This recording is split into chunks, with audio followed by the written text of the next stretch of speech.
দেওয়ার পদ্ধতি কি? সম্মানিত ভাইয়েরা, সাজদাতুস সাহু দেওয়ার 3টা পদ্ধতি আছে এবং মজার বিষয় হচ্ছে 3টাই সহিহ হাদিসে আছে। সাজদায়ে সাহু কখন দিতে হয়?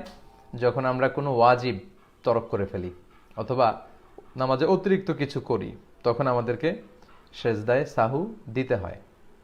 পদ্ধতি 3টা। প্রথম পদ্ধতি, বাংলাদেশে আপনারা যেভাবে শিখেছেন, যেভাবে আদায় করেন ঠিক সেভাবে, অর্থাৎ শেষ বৈঠকে আত্তাহিয়াত উপরে ডান দিকে এক সালাম, আসসালামু আলাইকুম রহমতুল্লাহ, তারপর 2টি সেজদা, আল্লাহু আকবার আল্লাহু আকবার বলে সেজদা দিয়ে বসে, তারপরে আপনি সেজদা দিয়ে বসে আপনি আবার তাহিয়াত, দুরুদ এবং দোয়া মাসুরা পরে সালাম ফিরিয়ে নামাজ শেষ করবেন। এটা বাংলাদেশে এস্টাবলিশড, সবাই প্র্যাকটিস করে, এটা সহিহ হাদিসে আছে, কোনো সমস্যা নেই, করতে পারেন।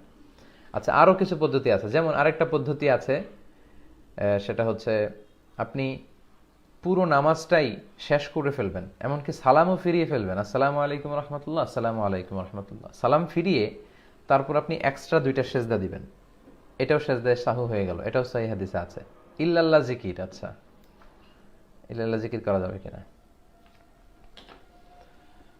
তারপর তাহাজ্জুদ বিতরের সালাত, আল বিতর।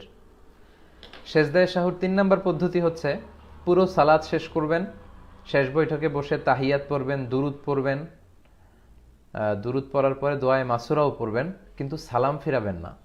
সালাম ফিরানোর আগে আপনি 2টা সেজদা দিবেন, 2টা সেজদা দিয়ে তারপরে আপনি সালাম ফিরাবেন। তো তাহলে আপনার সেজদায়ে সাহু আদায় হয়ে যাবে।